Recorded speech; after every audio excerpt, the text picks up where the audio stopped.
27-ci sualla davam edirik. Deyir ki, çaylar və keçdiyi fiziki coğrafi rayonlar doğru göstərilməmişdir. Pirsət çayını mərkəzə arana verib. Bəli, Pirsət çayı axırda Hacıqabul rayonundan keçir və bu Hacıqabul rayonu Şirvan düzünə düşür. Şirvan düzünün düz gəlir axırda Kürün sahilinə.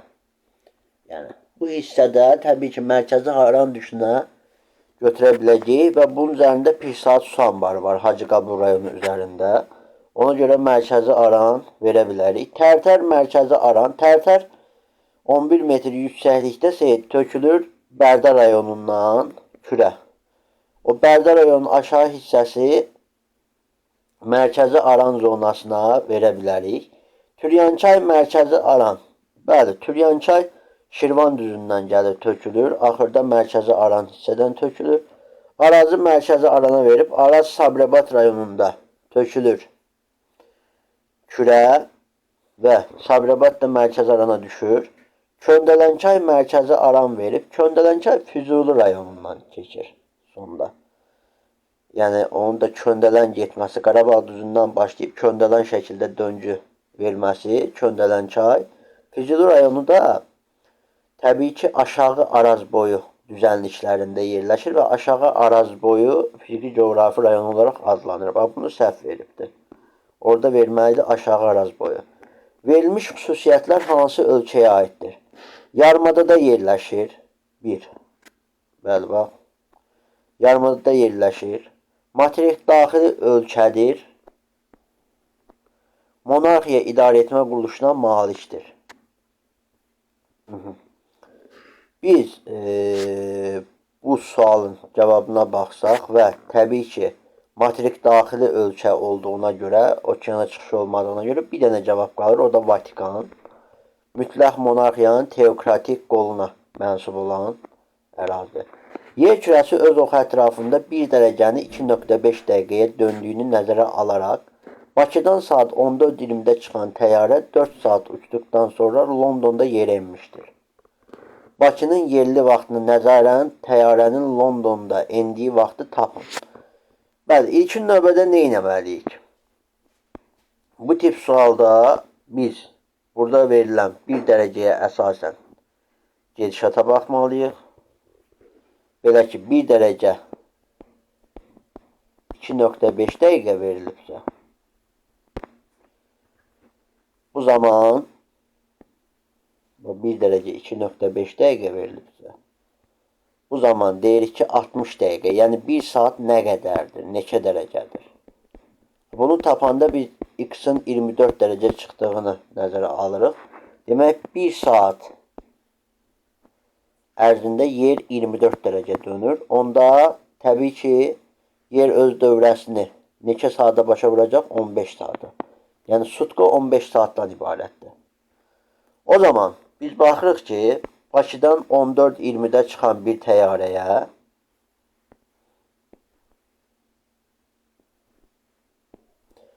Londonda Bakının yerli vaxtı ilə neçə?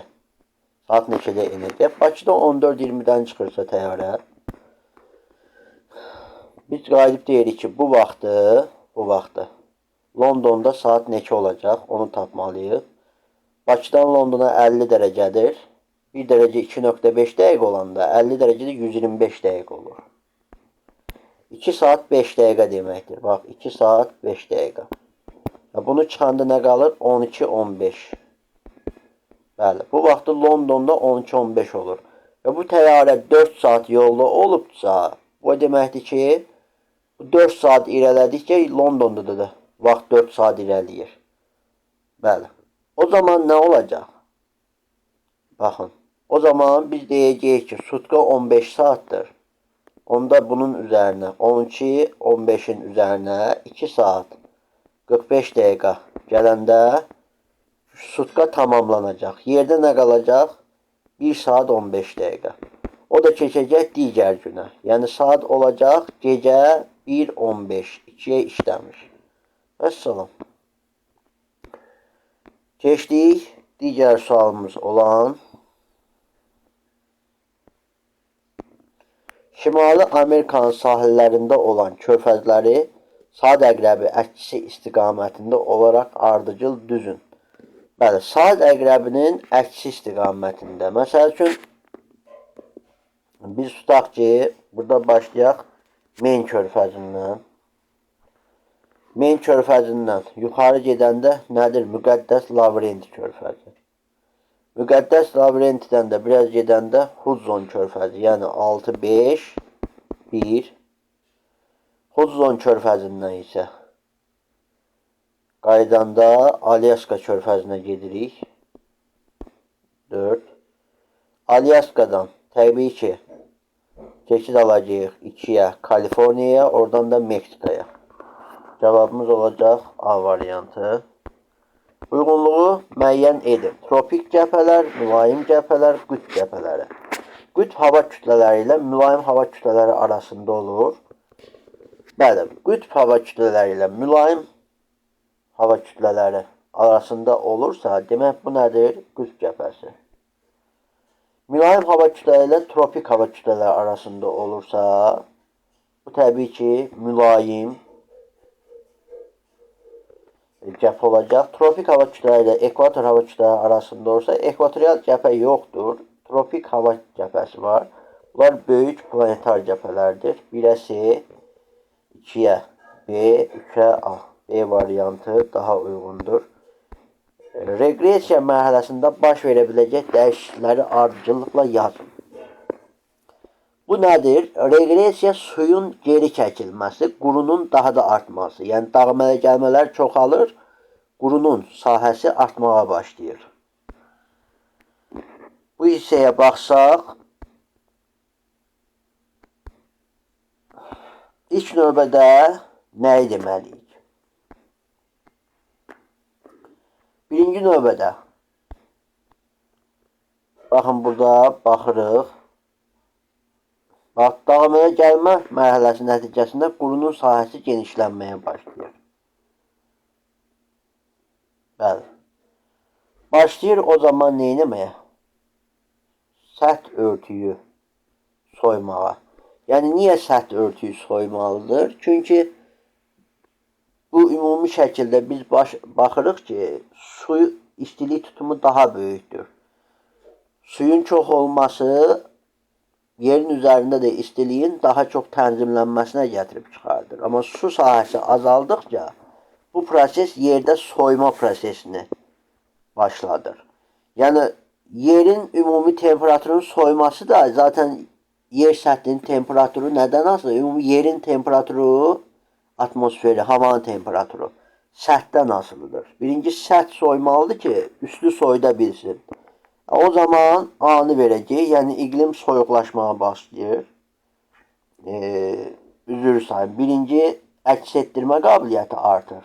B variantı. Əks etdirmə ilə əlaqədar olaraq artıq yer istənilən qədər istiliyi uda bilmir. Su əvvəl daha çox udurdu. Su sahəsi azalıbsa yer istənilən qədər istiliyi uda bilmir və dəyişir. Və zaman zaman soyuqlaşır. Bəli. Bəli, bunun nəticəsində təbii ki, nə baş verəcək?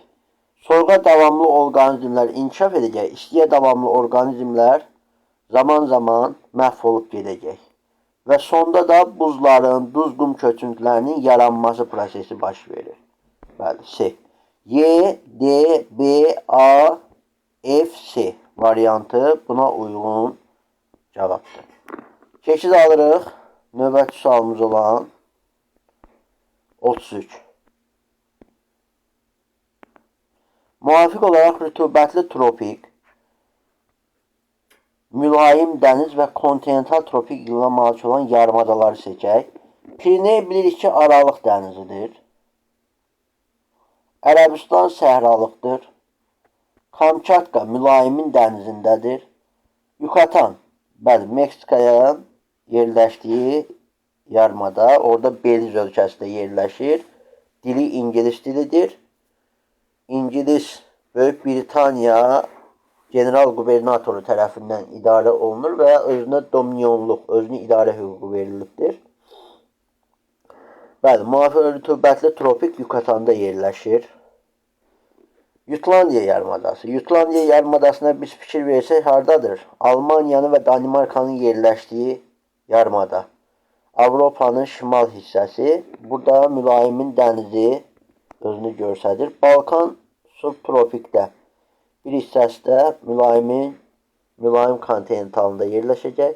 Mülayim dəniz Jutlandiya, kontinentalın tropiki təbii ki Ərəbistanda yerləşir. Kiçik Asiya subtropik aralıq dənizidir. Respublikamızda landşaft və həm landşafta uyğun torpaq örtüyünün doğru verilmədiyi variantı müəyyəndir. İntrazonal çəmən meşə, bəli. Yarımsəhra ərazisində yeraltı suyun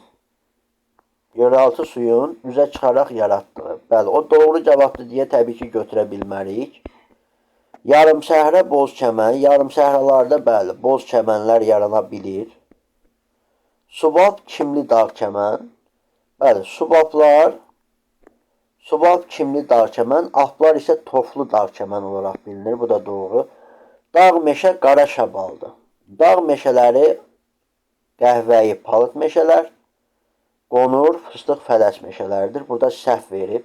Düzən meşə alluvial çəmən, bəli, düzən meşələrdə alluvial çəmənə doğrudur. Bu da səhv cavab bir dənə D variantıdır.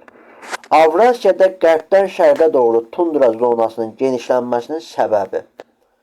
Qərbdən şərqə doğru bilirik ki, Avrasiya Mərkəzi Asiyadan, yəni kəskin kontinentaldan hara doğru gəlir?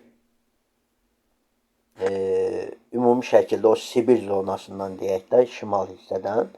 Sibir zonasından təbii ki sahilə doğru irəliyir, şərqə doğru. Orada isti cəryanların təsiri ilə rütubət artır. Rütubət artdıqca bu meşələrin sahəsi də genişlənməyə başlayır. Ona görə də C variantı. Verilmiş coğrafi məntəqələr, yayla dağlar mütləq hündürlüyünün azalma ardıcıllığı ilə düzün deyir bizə. Burada Efiopiya verib. Efiyopiyada təbii ki Ras Daşan zirvəsidir. 4620 metr. Atlas Tupkal 4165 metr. Kap Katqin piki 2502 metr. Şərqi Afrika yaylasında isə ən yüksək yer Kilimanjaro vulkanıdır. 5895 metr. Hündürlüyün azalma ardıcıllığı ilə düz desə biz 4-ə ən çoxdan başlayırıq. Baxırıq 1-ə, 2-yə və 3-ə. 4, 1, 2, 3 Y variantına uyğun gəlir. Bəli, bu qədər.